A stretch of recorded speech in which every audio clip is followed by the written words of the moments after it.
Thums up पानी पूरी वाला। मसाले 12 स्वाद निराला। लो भाई आ गया इंद्र स्पेशल थम्स अप पानी पूरी वाला। आइए आइए थम्स अप पानी पूरी का लुत्फ उठाइए। इंद्र जैसे ही आवाज लगाता है लोग उसे आश्चर्य से देखने लगते हैं और पानी पूरी बेचने वाले ठहाका मार कर हंसने लगते हैं। स्पेशल थम्स अप पानी पूरी। अबे देखो तो इस इंद्र का भेजा सटक गया। भला थम्स अप का पानी पूरी से क्या मेल। इसका ये बेतुका आइडिया कभी पास नहीं होने वाला उस्ताद। देखना लोग इसकी पानी पूरियां खाकर उल्टियां करने लगेंगे। पानी पूरी की ठेली वाले उसका मजाक उड़ाए जा रहे थे और ग्राहक उसकी ओर हैरत से देख रहे थे कि तभी छन्नो हंसते हुए कहती है,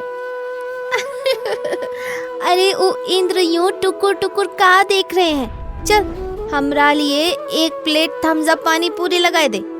छन्नो के ये कहने पर इंद्र थम्स अप पानी पूरी की प्लेट तैयार करता है और फिर जैसे ही छन्नो पानी पूरी को अपने मुंह में रखती है खुशी और हैरानी से पागल हो उठती है। अरे वाह, इंद्र का थम्स अप पानी पूरी तो सच में गजब का है बे। लाजवाब स्वाद है इसका। खाओ खाओ, सब दिल खोल कर खाओ रे।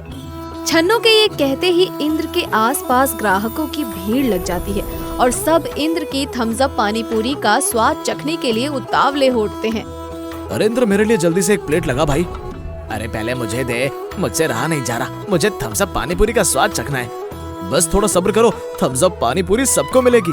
इंद्र की थम्स अप पानी पूरी ने लोगों पर ऐसा जादू छोड़ा कि उसका धंधा चल निकला। उस दिन के बाद इंद्र जैसे ही ठेली लगाता उसकी कमाई शुरू हो जाती। कुछ दिन ऐसे कमाई होती रही तो मुन्नी का इलाज हो ही जाएगा। मुन्नी इंद्र की 8 साल की बेटी थी। मुन्नी को एक बहुत ही गंभीर रोग था और डॉक्टर ने उसके इलाज का लाखों रुपए खर्च बताया था। इंद्र जब भी काम से घर लौटता मुन्नी अक्सर कहती, पापा मेरे इलाज के लिए पैसे जमा हुए क्या? मैं कब तक ऐसे बिस्तर में पड़ी रहूंगी? बस कुछ दिन की बात है मुन्नी, मैं जल्दी ही तेरे इलाज के लिए पैसे जोड़ लूंगा। सच पापा? फिर तो मैं भी दौड़ने लगूंगी और सबके साथ कूद कूद कर खेलूंगी। इंद्र की पत्नी निशा जब भी मुन्नी को ये कहते सुनती तो भगवान का स्मरण करते हुए कहती, तू चिंता मत कर मुन्नी, मैं रोज मंदिर जाकर भगवान से तेरे ठीक होने की प्रार्थना करती हूँ। देखना भगवान तुझे जल्दी ठीक कर देंगे। एक दिन इंद्र की ठेली पर शिब्बू नाम का एक युवक थम्स अप पानी पूरी खाने के लिए आता है तो उसकी नजर इंद्र के गल्ले पर पड़ती है। वाह, गल्ला तो लबालब नोटों से भरा है। बताने वाले ने सही ही बताया था इसके बारे में। शिब्बू एक नंबर का ठग, जुआरी और शराबी आदमी था। उसका तो काम ही लोगों को शराब और जुए की बुरी आदतें डालना था। वो इंद्र के गले में नोटों की भरमार देखते हुए कहता है, अरे सुना है कि तेरी बेटी बीमार है और तुझे इसका इलाज कराने के लिए लाखों रुपए चाहिए। हाँ भाई चाहिए तो, पर इस ठेली की कमाई से लाखों जोड़ने में तो सालों लग जाएंगे। अगर तुझे 10-5 दिन में ही लाखों कमाने हो तो ये ले मेरा पता, इस पते पर आकर मुझसे मिल लेना। शिब्बू उसे अपना पता देकर चला जाता है और फिर इंद्र उसकी बात को याद करके सोचता है, ऐसा कौन सा तरीका है उसके पास जिससे मैं कुछ ही दिनों में लाखों कमा सकता हूँ। एक बार उससे मिलकर तो देखूं, हो सकता है मुन्नी के इलाज के लिए छप्पड़ फाड़ कर पैसा मिल जाए। यही सोचकर इंद्र एक दिन शिब्बू से जाकर मिलता है और शिब्बू उसे ऐसे सब्ज बाग दिखाता है कि इंद्र ज्यादा पैसे कमाने के लालच में उनके साथ जुआ खेलने लगता है।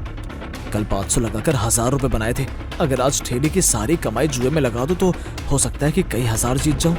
शिब्बू की संगत में रहकर इंद्र जुआ खेलने के साथ साथ शराब भी पीने लगता है। शराब का नशा उसे इतना भा जाता है कि उसका अपने काम में मन ही नहीं लगता।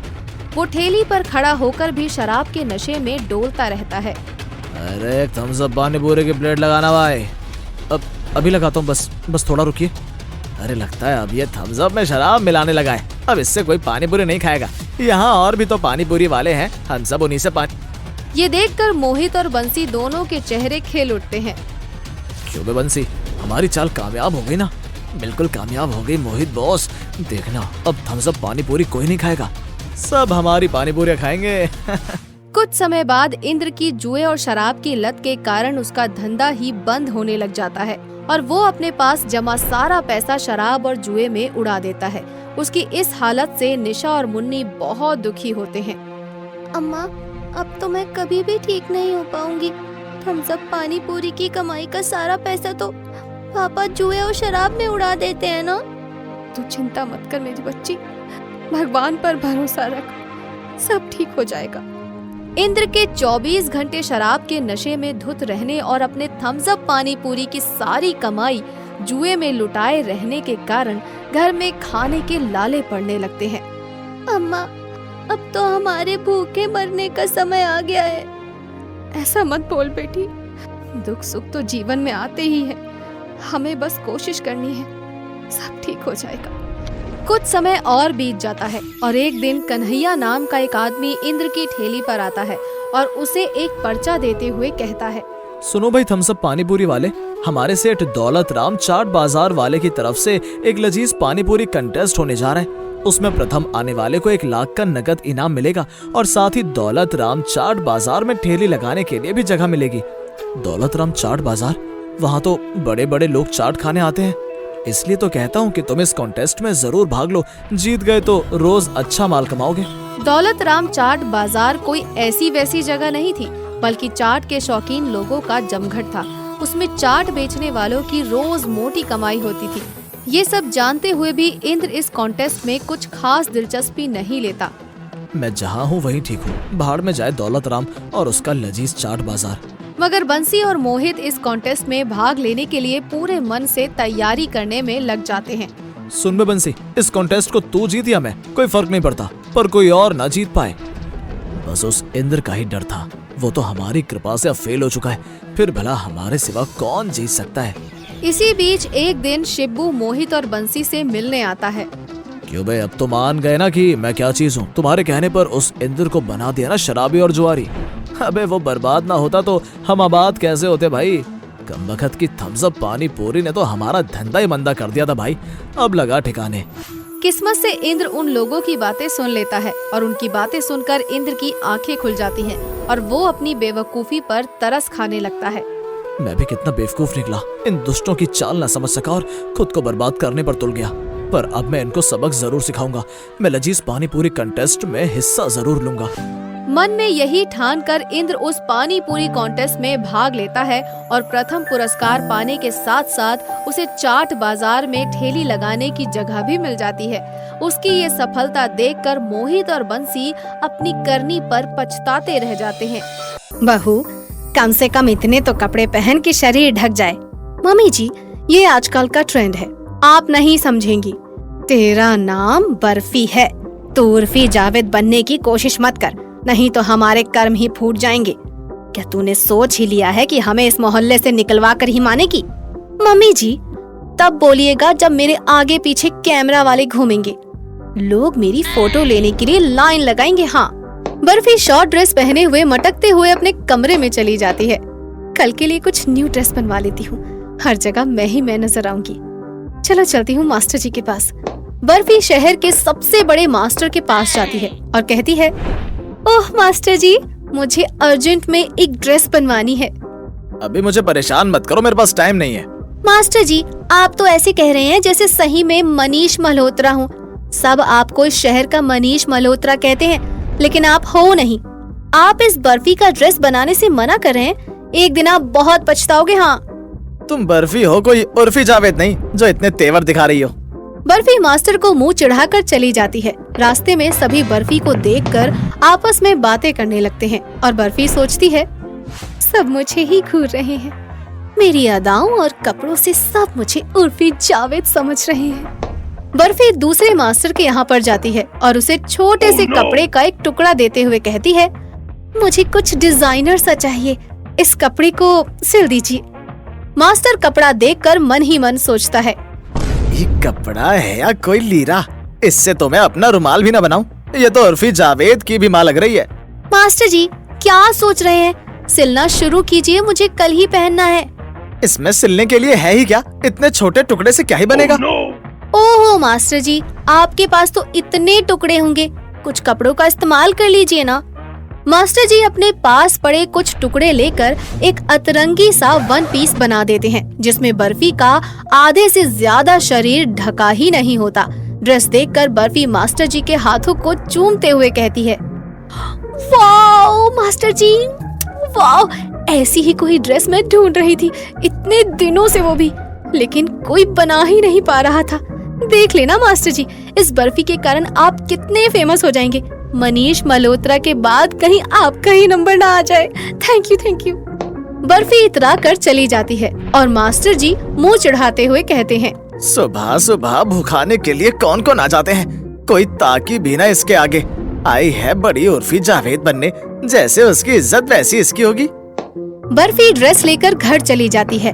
हॉल में पैकेट पड़ा देखकर संतोष पैकेट खोलकर वो ड्रेस निकालती है। ड्रेस देखकर उसका मुंह खुला का खुला रह जाता है। ये तो दिन पर दिन हद करती जा रही है, बेशर्मी की भी कोई हद होती है। क्या हुआ मम्मी जी, आप चीख क्यों रही हैं? अरे चीखूं नहीं तो क्या करूं, कहाँ पहनेगी इसे, सब कुछ तो दिखेगा ही इसमें। मैं कभी ये नहीं सोचती हूँ कि क्या दिखेगा और क्या नहीं, मैं बस फैशन और ट्रेंड को फॉलो करती हूँ, समझी मम्मी जी। अगले दिन बर्फी अपने पति साहिल के साथ न्यू ड्रेस पहनकर घूमने के लिए निकल जाती है।